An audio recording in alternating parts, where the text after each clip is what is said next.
Hello everyone, welcome to my mini blog. দিনটা ছিল হচ্ছে পঞ্চমীর দিন, আর সেদিন আমি সকাল সকাল বেরিয়ে গিয়েছিলাম এবং ছিল ছুটি আমার। তো আমরা গিয়েছিলাম একটু হাটে, একটু দরকার ছিল, এটা আমাদের কৃষ্ণনগরের হাট। তো তারপর তো সকালবেলা যেহেতু গিয়েছিলাম তো খুব খিদে পেয়ে গিয়েছিলো, সেই জন্য চলে গিয়েছিলাম মাদারসাট। আর মাদারসাটে ফার্স্ট টাইম এই সকাল মোটামুটি 9:30-10টার সময় আমরা মাদ্রাসাতে গিয়েছিলাম আর কি। তো তখন ব্রেকফাস্ট আইটেমই ছিল, তো সেই জন্য ধোসা খেতে ইচ্ছা হয়েছিল মেনলি, সেই জন্যই গিয়েছিলাম আর কি। তো ধোসা আমরা দুজনে নিয়েছিলাম, তো সেটা খেয়ে দেখো বেরিয়েছি, পুরো মাদ্রাসা মোটামুটি ফাঁকা। তারপর তো আমরা বেরিয়ে পড়েছিলাম এবং দুপুরবেলা বাড়ি এসে করেছিলাম হচ্ছে মিক্সড ফ্রাইড রাইস আর চিকেন কষা। আর চিকেন কষা ক্লিপটাই নেওয়া হয়নি, এটা দেখো মিক্সড ফ্রাইড রাইস করছি।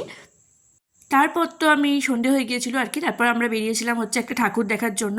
এটা হচ্ছে আমাদের কৃষ্ণনগর থেকে একটু দূরে, মানে আমাদের বাড়ি থেকে একটু দূরে আর কি, পালপাড়া জায়গাটা, ভাতজাংলা পালপাড়া। তো এখানে মার্কারি ক্লাব বলে এই ক্লাবটা খুব সুন্দর শুনেছিলাম করেছে, সেই জন্য দেখতে গিয়েছিলাম। আর এই দেখো তোমাদেরকে ঠাকুরটাও দেখিয়ে দিলাম। দেখা হচ্ছে পরবর্তী মিনিট ব্লগ।